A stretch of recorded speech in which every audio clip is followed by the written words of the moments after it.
Okay, everyone, welcome to our reading recap for week number 16. So we're going to go ahead and recap everything that you should have covered in your readings for week number 9 through 16. And so I'm going to go ahead and begin progressing through that material. So starting off in chapter 2 of Sir Giovanni, one of the things that we should have been looking at is specifically we're going to look at some of the supervisory issues that might skew how we work with teachers and those that we supervise. This includes how teachers work with students with handicapping conditions, immigrant children, children from poor and dysfunctional families. Now, Sir Giovanni points out some flaws that are inherent with the supervisory process. He cites Danielson and McGrill, who describe the process as being a flawed system. Now, remember in week 1, I showed you a short video discussing the flawed nature of the appraisal system. You saw a little bit of it, and that's something that we always have to be very aware of. But in that chapter, we specifically saw, kind of started introducing that topic of some of the flaws that are inherent with the system. Now, some things that we also have to look at is the generic behaviors that are cited for appraisal tend to be a one-size-fits-all instructional model. There's a lack of precision in evaluating the quality of instruction in the classroom and the general nature of the relationship between the teacher and the supervisor tends to be more adversarial rather than being something that's more of a collaborative nature. Now, part of the underlying problem with the system is that the perception is that the supervisor knows it all and is basically making the decisions and basically passing down that information, whereby the power dynamics between the two tends to be more so in favor of the supervisor. That creates some hostility and animosity between the two. Now, in chapter 3, we explore the use of data as part of the appraisal process. Supervisors are responsible for helping foster the level of knowledge shared amongst those that they supervise. We do this by helping teachers identify the types of data that they need to use to assess their effectiveness. Now, Sir Giovanni uses the term knowledge management to describe this process. This chapter focuses on how we conceptualize what we know and how we articulate a topic. He divides knowledge into 4 separate domains: knowledge distribution, knowledge application, organizational memory, and knowledge creation. In this chapter, we also look at the difference between tacit knowledge and explicit knowledge. Make sure that you're aware of at least what the differences between these two is. Chapter 4, we look at the role of cultural responsiveness as it relates to supervising teachers. Cultural responsive pedagogy makes it possible for teachers to embrace student strengths, perspectives, and unique cultural characteristics. Sir Giovanni identifies 3 elements associated with it. They are developing socio-political consciousness, which means incorporating student cultural heritage and perspective into the teacher dialogue or teaching dialogue, developing and maintaining students' cultural competence. Now, this perspective involves welcoming students' cultural frame of reference and dialoguing with others. And then we also have supporting students by helping them experience academic success. Supervisors can utilize cultural pedagogy as a way of spurring and shaping the type of dialogues that occur between teachers, students, and their communities. It also allows these voices to share input regarding injustices that they see and experience.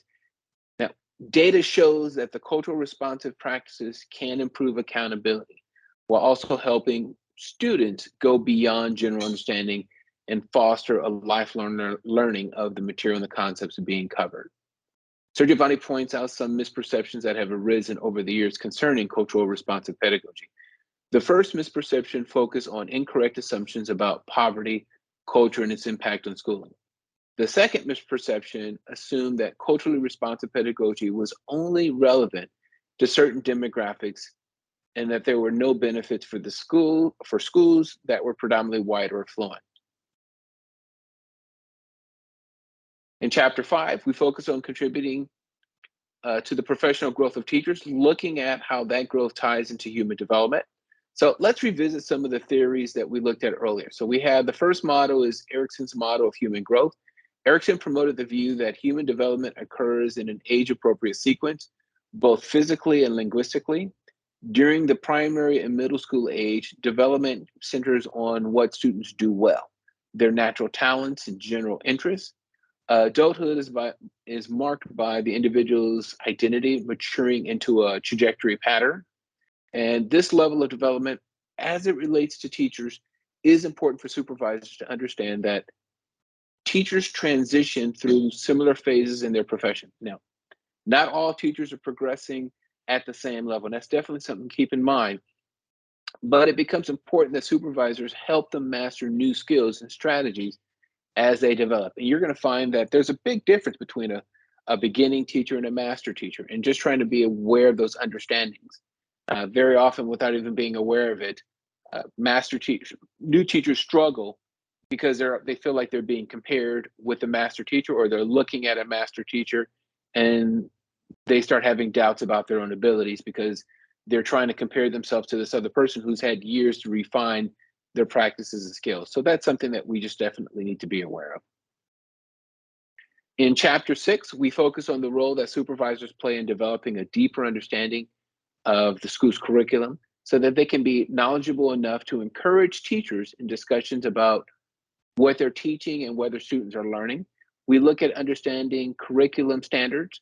Now, a key thing presented in this chapter is that supervisors need to know the state and district curriculum well enough so that they as supervisors can identify whether it is being taught well. Maybe you've never taught certain subject, but at least understanding what should be covered. And sometimes a supervisor, that means getting with people who are versed in that subject area, working with your department chairs, or if you're at the district level, working with curriculum experts or curriculum designated staff members that can help you in going through and completing appraisals. When I was in one district, when I was working and appraising teachers in a subject that I did not teach, I would work with either a department chair or I would work with people from the district office who were providing support for that subject to come in and kind of give advice and feedback about whether or not the teacher was really covering it well. Now, the 4 areas that supervisors will need to be cognizant of is the curriculum as it's planned. In other words, are they covering exactly what the standards or what the TEKS are requiring? The curriculum as taught. In other words, teaching it the way that the district has identified it, or even if you're not in education and you're teaching certain things, certain subjects, is this the way that we're supposed to be doing it? Is this the practices that our organization has required us to teach? The curriculum as learned. In other words, how do you know people are really learning the material? What are the systems for doing that? And the curriculum is assessed. How do you go back in and measure whether or not they have learned the concepts and the material that you really wanted them to learn? So those are some of the themes that are presented in chapter 6. Chapter 7, we focus on the supervisor's perspective on teaching and learning. Now, one area of focus is the influence of experiential learning in the lives of students. Now, Sir Giovanni breaks it down into the following areas. The child is learning autonomy through their experiences. Next is the realization that learning comes through schooling, followed by the focus here is coming through schooling, and then the realization that focus here is on memorizing and learning abstract concepts. We also have learning as sense making, and the focus through the senses is in which the learning is driven by the notion that the world is structured with so much to share. Learning is being viewed as more authentic. And we have certain subjects in schools where that is really pushed by giving them a real world experience, whether it is a certification process or program or something else along those lines, but really making it more authentic where they're going to really be able to get a real world feel for it. Chapter 7, we also talk about looking at the tenets of good teaching. One model that Sir Giovanni uses to illustrate good teaching is the triangle model. Now, for the triangle model, and again, make sure you know the triangle model. There's some questions you're going to have about it on the quiz. The 3 relationships outlined in this model are the dialogical relationship of the teacher to the student, the dialogical relationship of the teacher to the curriculum being taught, the learner's dialogical relationship to the curriculum being taught. You also want to make sure that you can see how it's being represented. But let's delve a little bit deeper into what that might look like. So I've given you here an example of it. And again, we can see how the teacher is connecting with the student, how the teacher is connecting with the curriculum, how the student is connecting with the curriculum. So those are some of the areas that we're really focusing on. But one interesting concept noted in the reading is that the notion that in the US, typically in US schools, we operate in a one-size-fit-all model, which seems to contradict this model and the significance of this model. Instead, we need to be aware that authentic learning takes place as a learner organizes the information learned into meaningful compartments or categories. So that's one of the elements associated with Chapter 7. In Chapter 8, we focus on learning about the knowledge to be learned in schools and how it is to be assessed. We use assessments to determine whether students are learning, whether informally or formally. So the supervisor needs to be cognizant of how best to employ using these strategies. Now, Sir Giovanni identifies some different reasons for assessing. First, we do so as part of instructing. Second, we use assessments as a way of summarizing something that students have learned, such as maybe a performance or culminating activity that's going to show whether or not they really understood the concept. A third reason is to gather information about what students as a group might know about a specific topic. So that's definitely something important that we need to be aware of. A couple of other things that we look at is when we talk about assessment, we're looking at large scale assessments, periodic assessments, classroom level assessments. Now, supervisors have a responsibility to help their teachers and direct reports think about how they're using various assessment tools. Our guidance can help them rethink and innovate some of their prior practices. Now, Sir Giovanni presents the cycle of inquiry of this. And again, that's what's illustrated at the very bottom of the diagram. And so when we talk about the cycle of inquiry, we then take action, we conduct our assessment, and we interpret and analyze the data. We repeat this cycle, going over, tweaking, and making adjustments based upon the reflection, the insight, the feedback we receive. And so that is, again, what we mean by the cycle of inquiry. All right, so that concludes Sir Giovanni. So now we go back into Gall and Atkinson. Now, starting there in Chapter 7, a key theme in this chapter is developing an authentic communication style to ensure that trust is fostered between the supervisor and their direct report. So let me identify some communication examples for you. So communication technique number 1, we emphasize an indirect style of conversing with the teacher. The reading notes that the teacher prefers generally is more of an indirect style of supervision as compared to direct. The focus for this communication style is on indirect communication. So let's move on to communication number 2. Communication number 2 is we listen more, we talk less. For this technique, we have to be deliberate in finding the proper ratio of balance in talking and listening to the teacher. Ideally, the teacher should be doing the bulk of the talking, while the supervisor is doing more listening. The reading basically identifies it as being a ratio of two-thirds should be the teacher talking, 1/3 should be the supervisor talking. Communication technique number 3 focuses on acknowledging or paraphrasing and using what the teacher is saying. Communication technique number 4 focuses on asking clarifying questions. And communication technique number 5 is giving specific praise for teacher performance and growth. Now, this means providing explicit approval for things that the teacher is actually doing. And you're giving specific examples like, hey, you did a good job. No, you did a good job on how you presented this specific concept to this particular student. I've seen examples where teachers have also used a map, or supervisors have used a map of the classroom and then identifying where the teacher might be as they're giving appraise or giving feedback to students. Hey, you did a good job as you moved about the room, asking questions of the students, giving them wait time. So you're being very specific in terms of how you're responding back. Communication technique number 6 asks the supervisor to avoid giving direct advice. You provide teachers with the opportunity to analyze and interpret data and their ideas before the supervisor weighs in with their feedback. One way you can look at it is witnessing the struggle, kind of giving them a chance to kind of work through it before you jump in and instantly provide the feedback. Communication technique number 7 is provide support in emotional situation. That means you have to provide useful feedback. And very often when teachers are new, they're looking for that feedback. Are they doing a good job? What are they doing well on? What are some things that they can improve?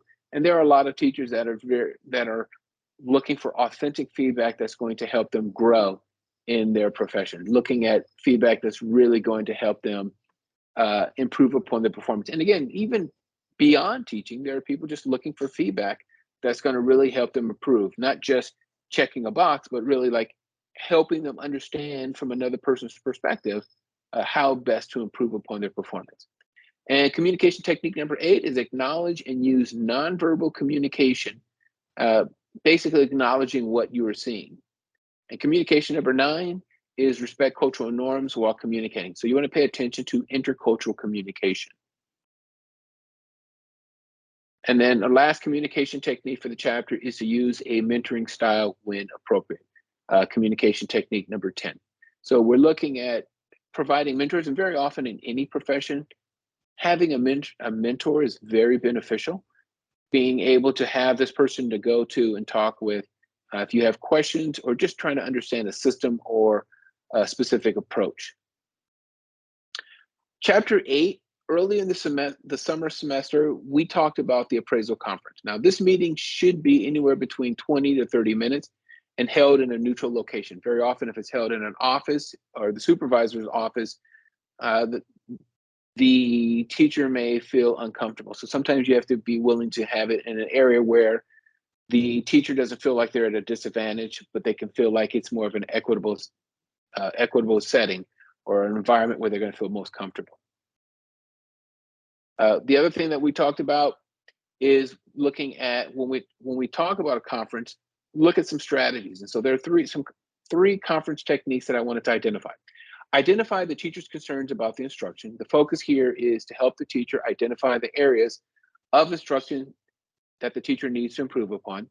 Conference technique number 2 is to translate the teacher's concerns into observable behaviors. You want to focus on diagnosing specifically the issues of concern that the teacher really needs to work on. And conference technique number 3 is identify procedures for improving the teacher's instruction. Here, we want to focus on possible changes that the teacher can actually make. It's like laying out a game plan for what they're going to do going forward. And then earlier this semester, so that's one of the key things that we want to talk about.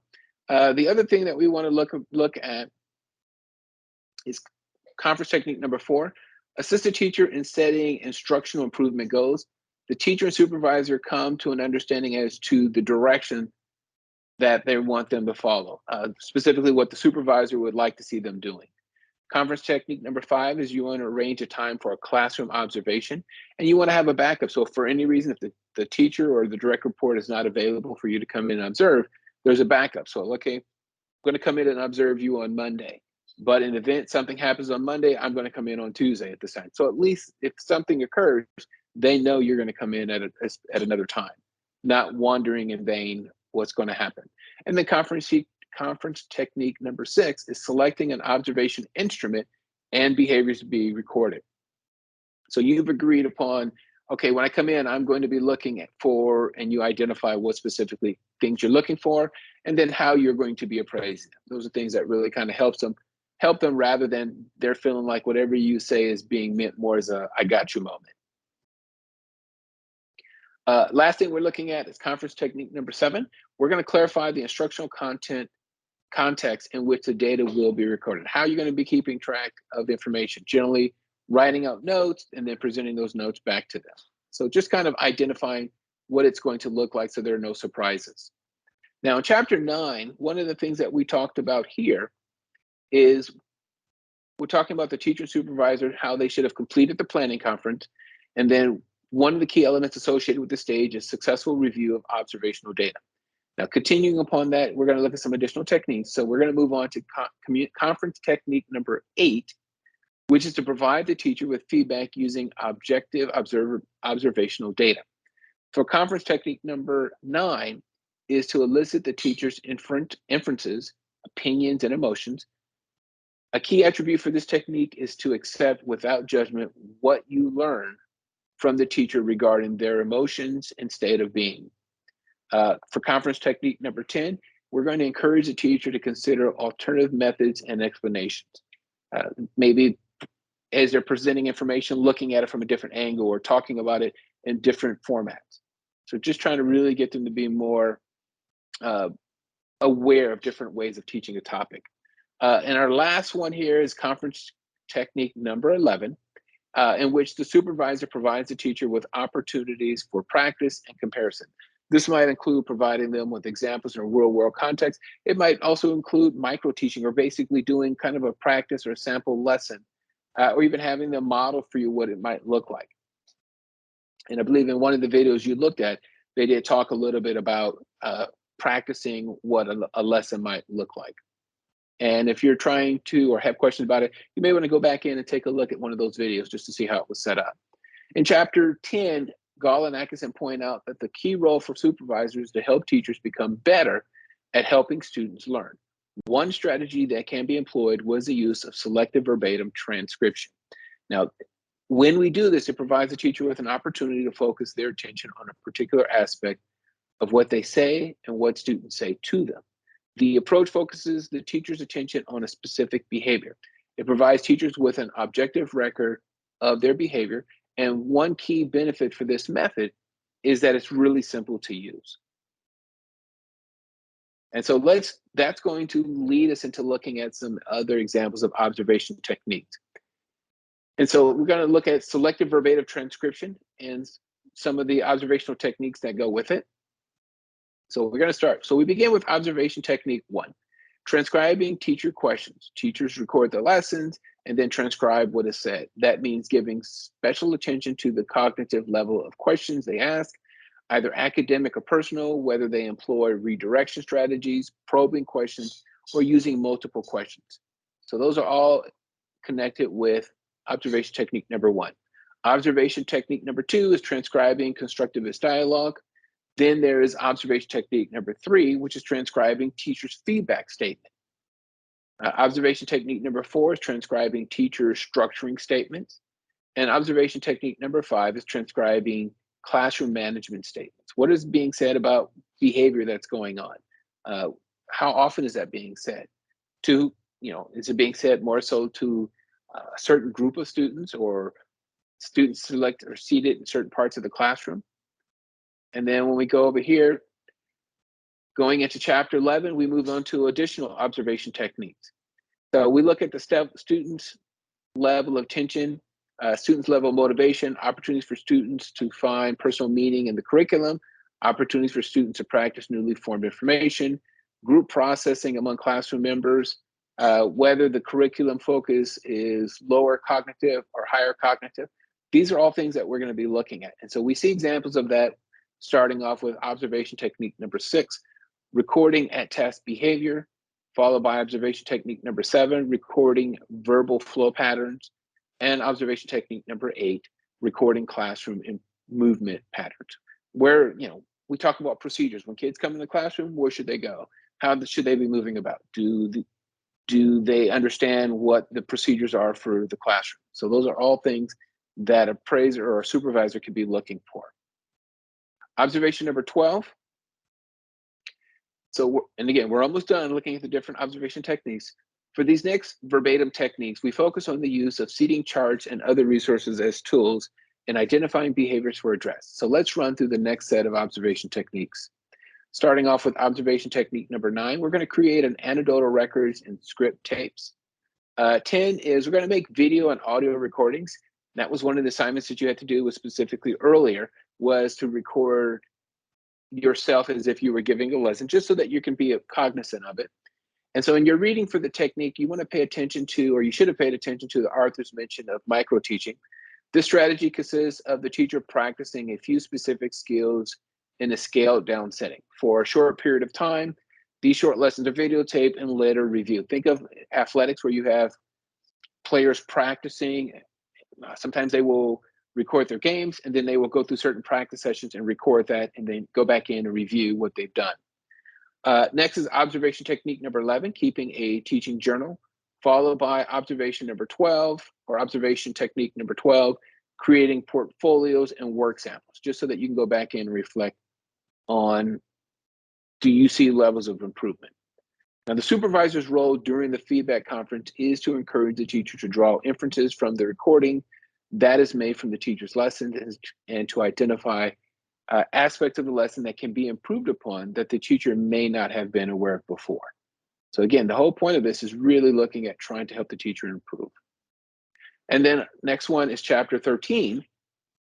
We've reached the last chapter of Gall and Atkinson and our last observation techniques. It's important to remember that the supervisor and the teacher review, and then they decide on the categories of behavior that will be reviewed as part of the appraisal process. So let's go ahead and conclude these observation techniques. Starting off with observation technique number 13, which is using No Child Left Behind or NCLB report cards of student achievement. And very often districts will identify areas that students need to improve upon. And being aware of that as a supervisor, seeing whether or not teachers are really focusing in those areas. Observation technique number 14 is determine degree of curriculum alignment. Observation technique number 15 is using student rating scales in open response forms. And then observation technique number 16 is using observer administered checklists. Sometimes you as a supervisor may give them a checklist of things that you want to see them do, or things that really that they need to be aware of as they are performing and conducting their lessons. The supervisor's role during the feedback conference is to encourage the teacher to draw inferences from the recordings that are made from the teacher's lessons, and to identify aspects of the lesson that can be improved upon that the teacher may not have really been aware of. And again, it's just making them aware of what they're doing in their classroom. And continuing on, looking at observation technique number 17, using the Flanders interaction analysis system.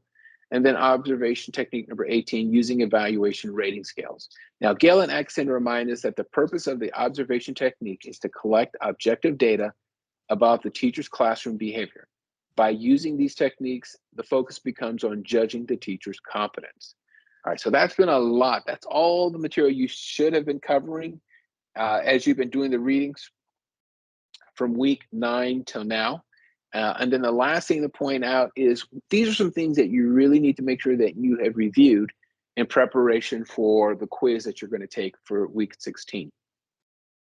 So make sure that you understand, what does it mean from the reading about private Cold War? It's used. What is that? Who is that referring to? What does that mean? Make sure you know about what tacit knowledge is. There's a question about it, so make sure you're aware of it. When supervisors see the teachers understand something in theory but struggle to implement it, one course of action might be to do this. What does that mean? Make sure you're aware of the different types of communication techniques that we just went through. Also, make sure you're aware of the difference between intimacy and identity. There are also 4 domains that are associated with expertise in a specific area. Make sure that you're at least aware of that. And then also be aware of the impact of poorly designed appraisal instruments. What does that mean? Does that really give you much feedback? Does that really help? And then lastly, be aware of the triangle model, the one that I just went through a few minutes ago with you. So there's a lot to cover for this particular chapter, but that's kind of a rundown of the materials that you should have come across as you were going through the reading. So this is the last of the reading. I wish you much success as you prepare for it. And I want to say thank you so much. Good luck, everybody.